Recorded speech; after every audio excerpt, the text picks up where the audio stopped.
प्रसन्नाञ्जनेयं नमस्ते।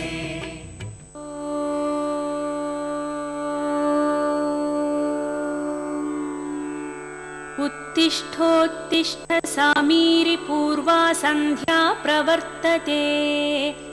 उत्तिष्ठ हरिशार्दूलं कर्तव्यं भक्तपालनम्। उत्तिष्ठोत्तिष्ठ कीशेष उत्तिष्ठ विजयध्वज।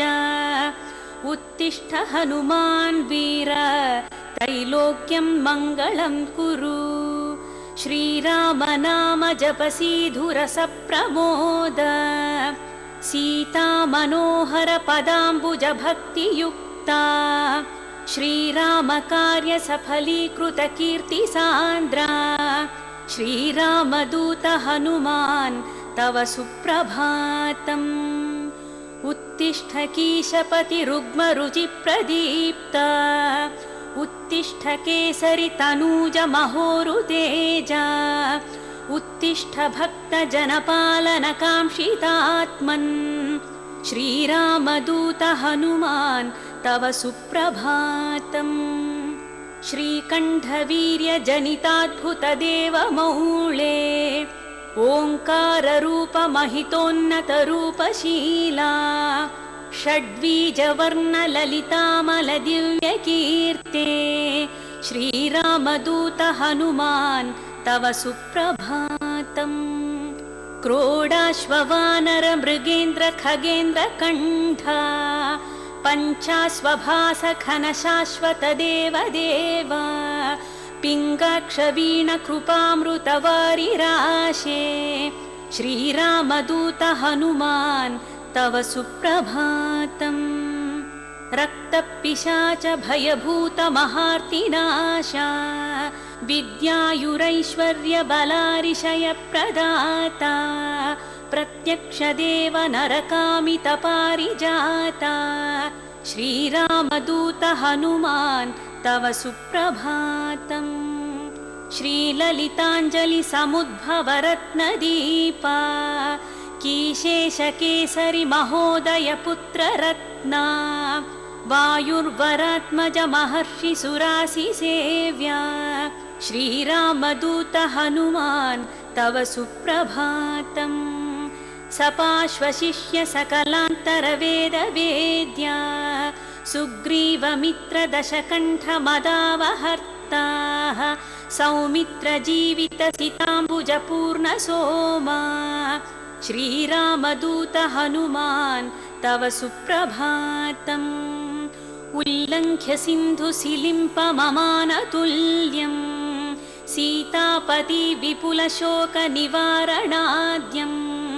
विश्वासकल्पित समर्पित ज्ञानमुद्रा। श्रीरामदूत हनुमान् तव सुप्रभातम्। भक्तार्ति दूर दुरितौषु निवारणाढ्या। मोक्षप्रदायक सुमन्त्र सुदीव्यमाना। विश्वास भक्त जनवेष्टित गेहदीपा।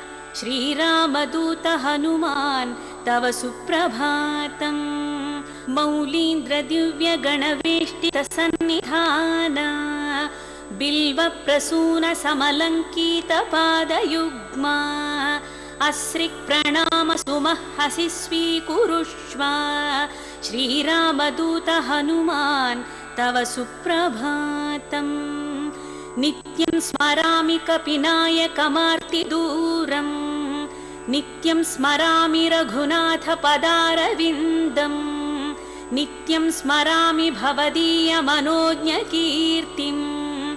श्रीरामदूत हनुमान् तव सुप्रभातम्। सन्दीप्ति हेमनि भवर्ण तनूविलासा। बालार्कसन्निभ मुखाम्बुज दिव्यभासा। मन्दारहार मणिहार समञ्चिताङ्गा।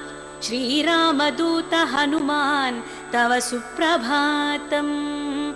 श्रीस्पारबिन्दुनि पिडीकृत नीरजाताः। तत्तुल्यमानित सुलोचन दृष्टि सौम्याः। अस्मिन्नतेन कृपया पवमान सूनु।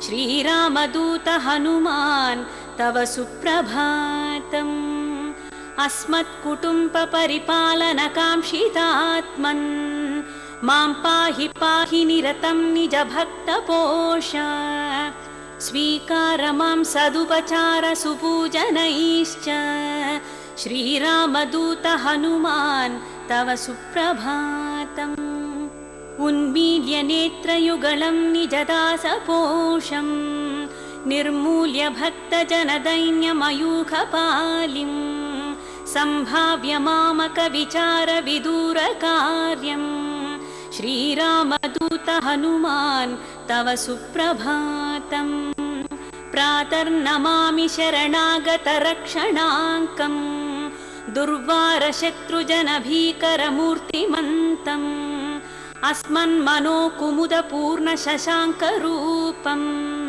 श्रीरामदूत हनुमान् तव सुप्रभातम्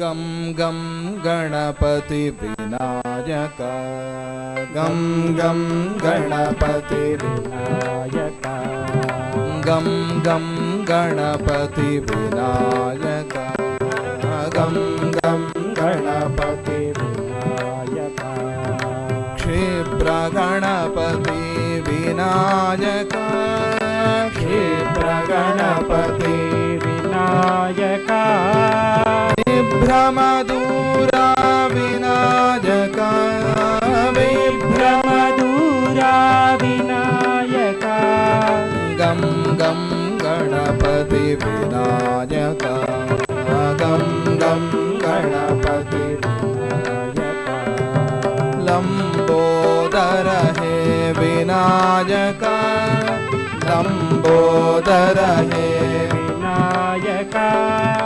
लंबउरगधर विनायक लंबउरगधर विनायक गं गं गणपति विनायक गं गं गणपति विनायक सच्चिदानंद विनायक सच्चिदानंद विनायक सद्गुरुदत्त विनायक सद्गुरुदत्त विनायक सच्चिदानंद विनायक सच्चिदानंद विनायक सद्गुरुदत्त विनायक सद्गुरुदत्त विनायक गं गं गणपति विनायक गं गं गणपति विनायक गं गं गणपति विनायक गं गं गणपति विनायक गं गं गणपति विनायक गं गं गणपति विनायक विनायक विनायक विनायक विनायक विनायक विनायक। जय बोलो गणपति महाराज की जय। राम राम जय राजा राम राम राम जय सीता राम राम राम जय राजा राम राम राम जय सीता राम राम जय राजा राम राम राम जय सीता राम राम राम जय राजा राम राम राम जय सीता राम शुद्ध ब्रह्म मुनि वे राम कालात्मक परमेश्वर राम ब्रह्म मुनि वे राम कालात्मक परमेश्वर राम निगुण विभवम पारमु राम सीतम निगुण विभवम पारमु राम सीतम निन्नेदवल चनु राम निगुण विभवम पारमु सीतम निन्नेदवल चनु राम రామ రామ జయ రాజా రామ రామ రామ జయ సీతారామ రామ జయ రాజా రామ రామ రామ జయ సీతారామ రామ రామ జయ రాజా రామ రామ రామ జయ సీతారామ రామ రామ జయ రాజా రామ రామ రామ జయ సీతారామ పున్నమ శశిని వదనము రామ తండ్రి కొరకు వనికేగిన రామ నమ శశిని వదనము రామ తండ్రి కొరకొవని రామ తన భువిని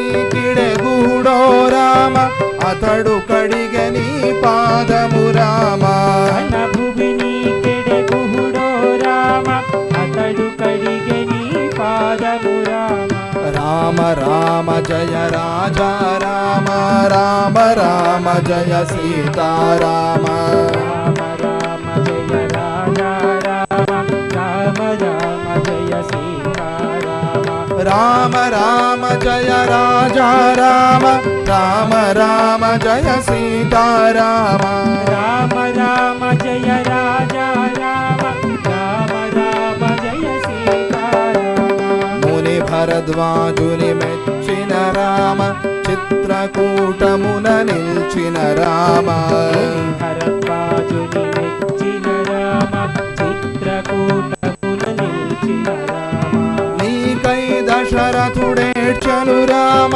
భరతుడు నిన్ను ప్రార్థించను రామ నీకై దశరథుడేర్చెను రామ భరతుడు నిన్ను ప్రార్థించెను రామ హరి రామ రామ జయ రాజా రామ రామ రామ జయ సీతారామ రామ జయ రాజా రామ రామ రామ జయ సీతారామ రామ రామ జయ రాజా రామ రామ రామ జయ సీతారామ రామ రామ జయ రాజా రామ రామ రామ జయ సీతారామ తండ్రికి కర్మలు చేసిన రామ పాదుక భరతునకిచ్చిన రామ తండ్రికి కర్మలు చేసిన రామ పాదుక భరతునకిచ్చిన రామ తండ్రికి కర్మలు చేసిన రామ పాదుక భరతునకిచ్చిన రామ తండ్రికి కర్మలు చేసిన రామ పాదుక భరతునకిచ్చిన రామ హరి రామ రామ జయ రాజా రామ రామ రామ జయ సీతారామ రామ రామ జయ రాజా రామ రామ రామ జయ సీతారామ రామ రామ జయ రాజా రామ రామ రామ జయ సీతారామ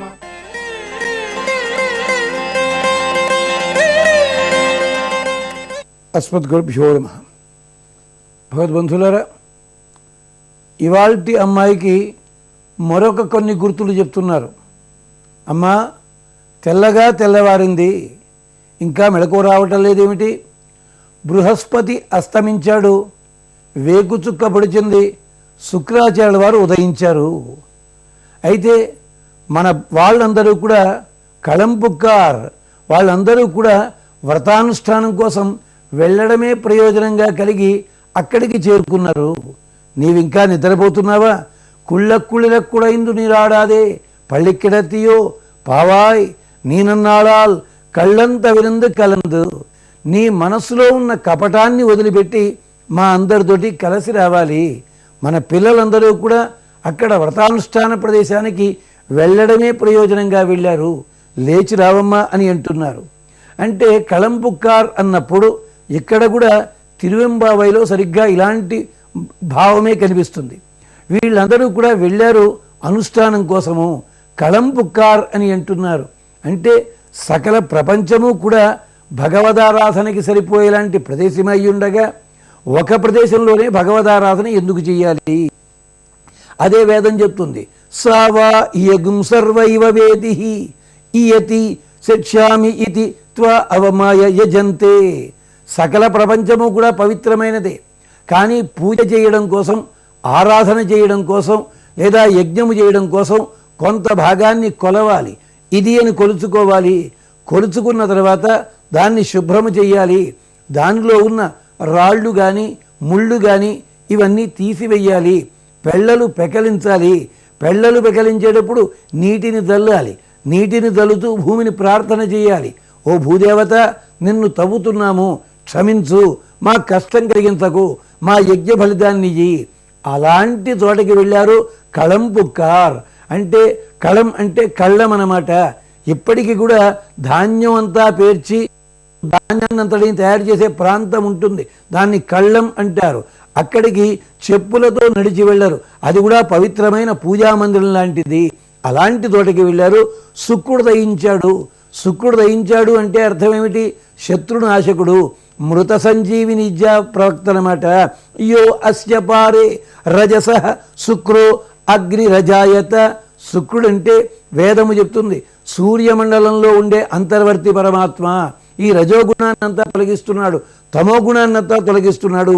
ఉదయించే శుక్రుడు శత్రువులందరినీ కూడా నాశనము చేయుగాక అంటుంది మనకి వేదము. అంచేత అసౌ ఆదిత్య శుక్ర అంటుంది వేదం. శుక్రుడు అంటే ఎవరో కాదు, మనకి చక్కటి బలాన్ని ప్రసాదించేవాడు బృహస్పతి లాంటివాడు. ఈ శుక్రుడి బలానికి ఓడిపోయి శుక్రుని జ్ఞానానికి తల దించి తన కుమారుడైన కచుడిని కూడా విద్యాభ్యాసానికి పంపించాడు. ఈ శుక్రుని బలం చేతనే బలి చక్రవర్తి సాక్షాత్తుగా శ్రీ మహావిష్ణువుని తన ఇంటికి యాచకుడిగా రప్పించుకోగలిగినవాడు. అలాంటి శుక్రుడు దయించాడు అంటే మృత సంజీవిని విద్య మనకు అందుబాటులోకి వచ్చింది. ఏమిటి మృత సంజీవిని విద్య అంటే? చెడనీక బతికించే సిద్ధమంత్రము. ఓం నమో నారాయణాయ. అగో ఆ మంత్రాన్ని అనుష్ఠానం చేసుకోవాల్సిన సమయం ఆసన్నమయ్యింది. బృహస్పతి అస్తమించాడు. బృహస్పతి అంటే చార్వాకుడు అన్నమాట. అంటే మంచి మాటలు ఉంటాయి. అంటే గతమన్నది లేదు, వర్తమానమే ఉంది, రాబోయేది తెలియదు, అనుభవించేద్దాం ఇలా చెప్పేలాంటి బృహస్పతి. బృహత్వైవాక్ తస్యాహ పతి బృహస్పతి అంటుంది. అలాంటి బృహస్పతి నక్షత్రము అది అస్తమించింది అంటే అర్థమేమిటి? తాను మాత్రము దేవతల గురువు అయినప్పటికీ కూడా చార్వాకుడు అంటే అవైదికమైన సాంప్రదాయాన్ని మనకు అందించేవాడు. ఆయన అస్తమించాడు అంటే తెలతెల వారింది అంటే అర్థమేమిటి? మనలో ఉండే తమో గుణము అజ్ఞానము తొలగింది. సూర్యుడు ఉదయించాడు, విజ్ఞానం కలుగుతోంది. లేచి రావాలి. పుల్లుం శిలంబినగాన్ పక్షులన్నీ కూడా కిలకిల్లాడుతూ పిలుస్తున్నాయి. ఏమిటి పక్షులు? ఇంటి లోపల తిరిగే పక్షులు. ఇంతకుముందు 2 సార్లు చెప్పుకున్నాం పక్షులని. మొదటగా కళ్ళు తెరిచినవి, రెండవది భరద్వాజ పక్షులు, ఇది 3వసారి. అంటే ఇంటి లోపల తిరిగే పక్షులన్నీ కూడా కుళ్ళకుళ్ళకు కూడా ఇందు నీరాడాది. మనము స్నానము చేస్తూ ఉంటే ఆ వరుణదేవుని భయం చేత మన శరీరంలో ఉండే పాపాలన్నీ గబగబా వెళ్ళిపోతాయి బయటికి. ఆ పాపములన్నీ వెళ్ళేటప్పుడే మన శరీరం ఉణుకుతుంది. అందుకని అంటున్నారు కుళ్ళ కుడైందు నీరాడాదే పళ్ళెక్కిడతీయో ఏమమ్మా పావాయ్ నీనన్నాడాల్. ఇలాంటి మంచి రోజు కదా, కళ్ళంత విరిందు కలందు. నీవు నీ మోసపూరితమైన బుద్ధిని వదిలిపెట్టు, కల్లా కపటం అంతా వదిలిపెట్టి లేచి మా అందరితోటి కలు అంటున్నారు ఈ వాల్టి భాషలంలో ఆండాళ్ళమ్మవారు. స్వస్తి.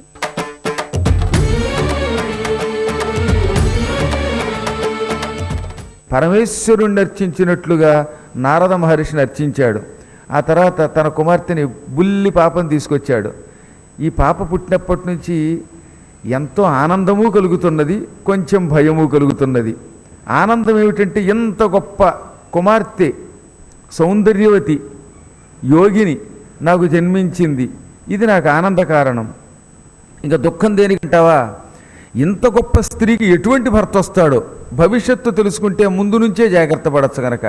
ఒకవేళ జాతకంలో దోషాలు ఉన్నాయనుకో టక్ జాతకం మార్చుకోవడానికి ప్రయత్నించవచ్చు అనగా నారద మహర్షి ఒక్కసారి విఘ్నేశ్వరుణ్ణి, అంటే ఇంకా అప్పటికి విఘ్నేశ్వరుడు పుట్టలేదు, అయినా సర్వాంతర్యామి కనుక ఆ పరమాత్మ ఎప్పుడూ ఉంటాడు కనుక ఆయన్ని మనసులో తలుచుకున్నాడు. పుట్టబోయే కుమారుణ్ణి తలుచుకున్నాడు, ఆది దంపతుల్ని తలుచుకున్నాడు, తన ఆరాధ్య దైవమైన నారాయణుణ్ణి తలుచుకున్నాడు. వీరందరినీ తలుచుకున్న తర్వాత అప్పుడు అమ్మవారిని దగ్గరికి పిలిచి ఏ తల్లి ఆ చెయ్యలయ్యి అన్నాడు. ఆడవాళ్ళకి జాతకం చూసేటప్పుడు ఎడమ చెయ్యిని ముందు చూడాలి, ఆ తర్వాత కుడి చేతికేసి అడుగు పెట్టాలి. అందుకని ఎడమ చెయ్యి చేతిలోకి తీసుకుని ఒక్క క్షణకాలం రేఖలను దూచి పులకించిపోయి మైనాక పర్వతమా, ఓ హిమవత్ పర్వతమా, గోవర్ధన పర్వతమా, గంధమాదన పర్వతమా, ఓ పర్వతాలారా అందరూ కూర్చోండి అన్నాడు. ఎందుకంటే హిమవంతుడికి కొడుకులు 60 మంది ఉన్నారని మనం చెప్పుకున్నాక వాళ్ళు అక్కడే ఉన్నారు, సోదరులు కూడా. అందుకని సోదరుల్ని, హిమాలయాన్ని అందరినీ కూడా కూర్చోబెట్టి ఒక అత్యద్భుత జాతకం చూస్తున్నాను. ఈ పాప మృగశిర నక్షత్రంలో పుట్టింది. మృగశిర నక్షత్రంలో పుట్టిన స్త్రీ అమ్మవారి యొక్క అంశతో పుట్టినదిగా పూర్వులంతా నిర్ణయం చేసి ఆ నక్షత్రంలో పుట్టిన స్త్రీని ఎప్పుడూ గౌరవిస్తారు. మృగశిర నక్షత్ర జాతకురాలైన ఈ జగన్మాత భవిష్యత్తులో సమస్త లోకాలకి తల్లి కాబోతున్నది. ప్రస్తుతం చిన్న పాపగా ఉన్న ఈమె అందరి చేత అమ్మా అనిపించుకుంటుంది, జగదంబ అవుతుంది, మంచి రూపవతి అవుతుంది, గుణవతి అవుతుంది, మహామహిమ కలిగినదవుతుంది. ఎంతెందుకు ఈమె అడుగుపెట్టిన చోటల్లా పుణ్యక్షేత్రం అవుతుంది. ఈమె కాలు పెట్టిన నదులన్నీ తీర్థస్థలాలు అయిపోతాయి. ఓ హిమవంతుడా, నువ్వు మహాజాతకుడివి, యోగజాతకుడివి. ఇంతకు పూర్వమే పర్వతాలందరికీ నువ్వు రాజువై గొప్ప కీర్తి పొందావు. ఆ కీర్తి అంతా ఒక పక్కన పెట్టు. నీ పైన గంగానది దిగింది కాబట్టి గంగానది వల్ల కూడా నీకు గొప్ప పేరు వచ్చింది. హిమాలయ పర్వతములలో గంగ పుట్టింది గనక గంగానదికి జన్మస్థానమైన హిమవంతుడు గొప్పవాడిని పొగిడారు. ఆ కీర్తి కూడా పక్కకి పోతుంది. భవిష్యత్తులో పార్వతి తండ్రి పర్వతరాజు హిమవంతుడు అని అందరూ నీ కూతురు పేరు మీదుగా నేను పొగుడుతారు.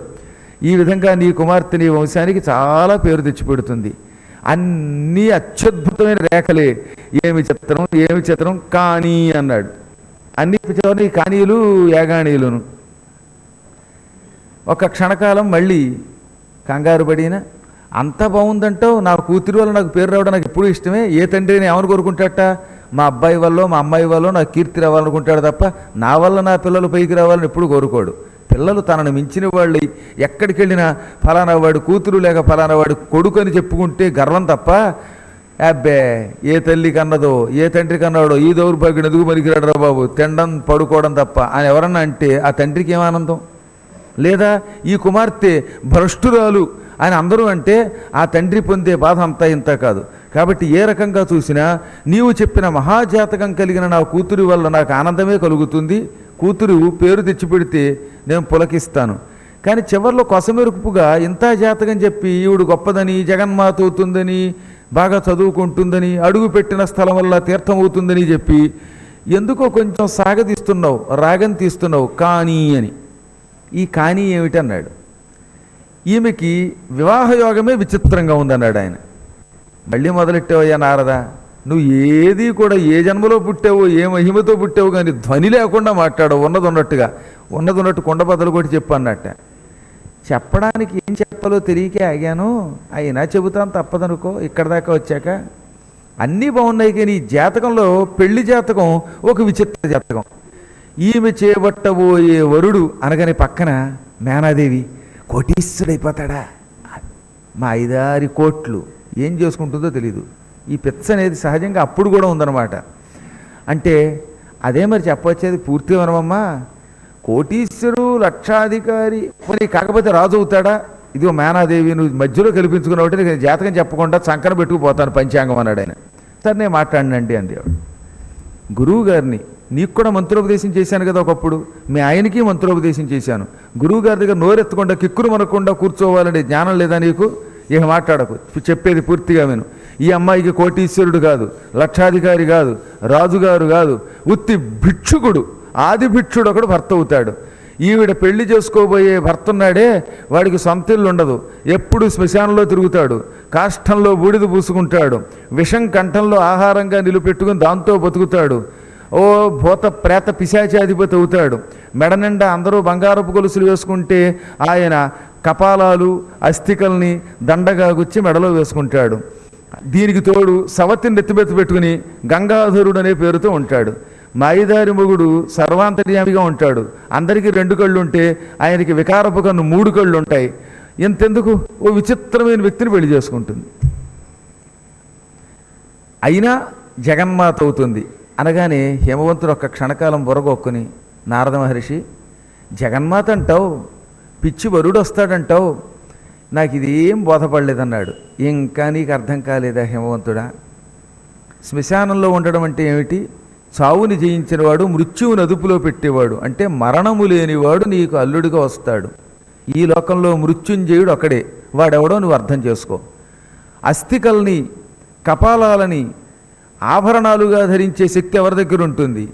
ఈ ప్రపంచమంతా సృష్టి చేసి మంచి చెడ్డ శవము శివము అన్నీ నేనే అని భావించగలిగే ఒక మహేశ్వరుడి దగ్గరే ఉంటుంది.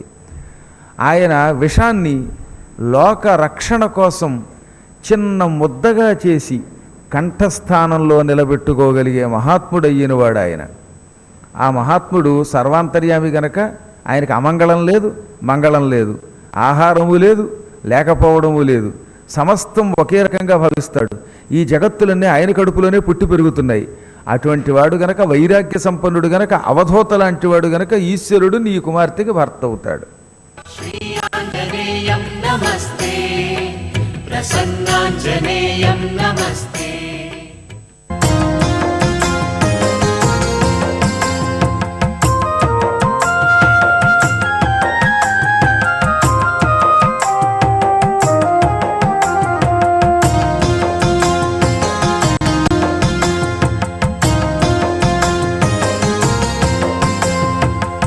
సూర్యదేవునకు బ్రహ్మ ఇంద్రాదులకు జనకుడైన వాయుదేవునకు తల్లికి ప్రణమిల్లే అంజన నందనుడు భక్తితో గగన వీధికి ఎగిస శ్రీరామ కార్యమై. విజయోస్తు విజయోస్తు శ్రీ ఆంజనేయ, విజయోస్తు విజయోస్తు జయ ఆంజనేయ.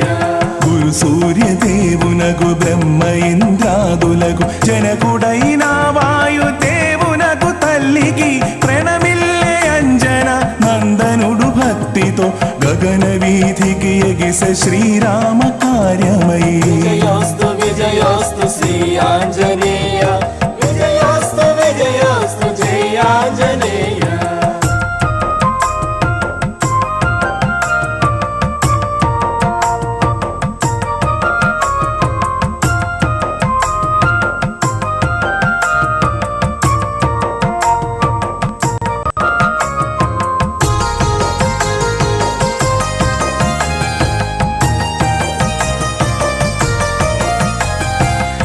చెదిరె భువి చెదిరె భువనాలు అదిరే, గుహలలో జంతువులు భయభ్రాంతి చెందే, యక్ష కిన్నెర సురులు విరివాన కురిపించే, శుభము పలుకుదు ఋషులు మారుతిని దీవించే. విజయోస్తు విజయోస్తు శ్రీ ఆంజనేయ, విజయోస్తు విజయోస్తు జయ ఆంజనేయ.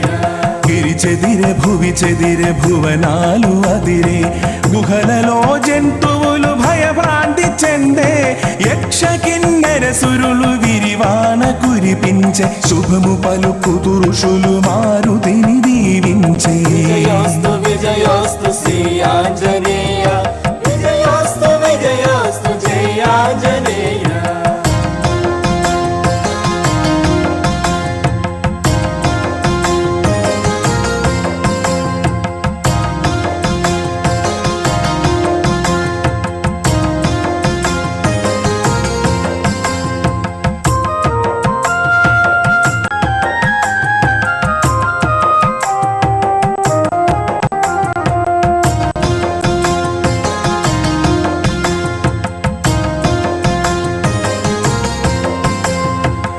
సుందరిత్తలో సప్త సంద్రము దాటి అసమాన ప్రతిభతో లంక కోడను చేర, సురవైరి నాశనము కోరి శ్రీ మారుతి ఎడమ పాదము పెట్టి లంకలో తిరిగే. విజయోస్తు విజయోస్తు శ్రీ ఆంజనేయ,